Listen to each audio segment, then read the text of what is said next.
To persevere in one's duty, and be silent is the best answer to calumny. Citizens by birth or choice of a common country, that country has a right to concentrate your affections.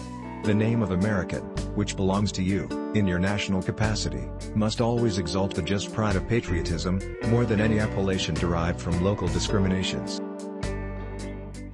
Discipline is the soul of an army.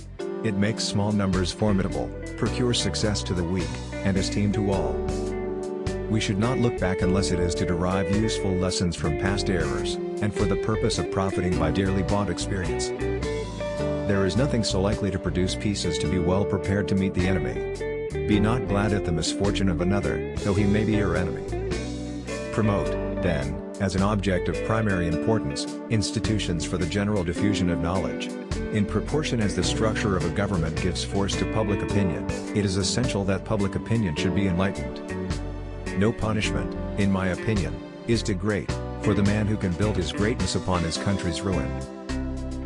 The great rule of conduct for us, in regard to foreign nations, is, in extending our commercial relations, to have with them as little political connection as possible.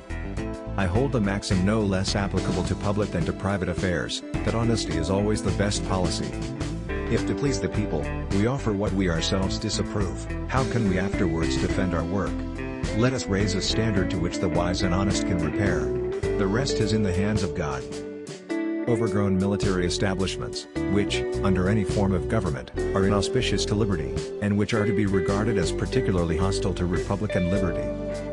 Nothing is more essential than that permanent, inveterate antipathies against particular nations, and passionate attachments for others, should be excluded, and that, in place of them, just and amicable feelings towards all should be cultivated. It is substantially true, that virtue or morality is a necessary spring of popular government. The rule, indeed, extends with more or less force to every species of free government. Religious controversies are always productive of more acrimony and irreconcilable hatreds than those which spring from any other cause.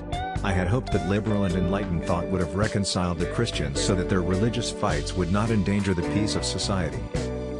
The bosom of America is open to receive not only the opulent and respectable stranger, but the oppressed and persecuted of all nations and religions, whom we shall welcome to a participation of all our rights and privileges, if by decency and propriety of conduct they appear to merit the enjoyment.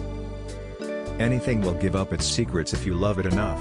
Not only have I found that when I talk to the little flower or to the little peanut they will give up their secrets, but I have found that when I silently commune with people they give up their secrets also, if you love them enough. Gentlemen, you will permit me to put on my spectacles, for I have grown not only gray, but almost blind in the service of my country. March 15, 1783.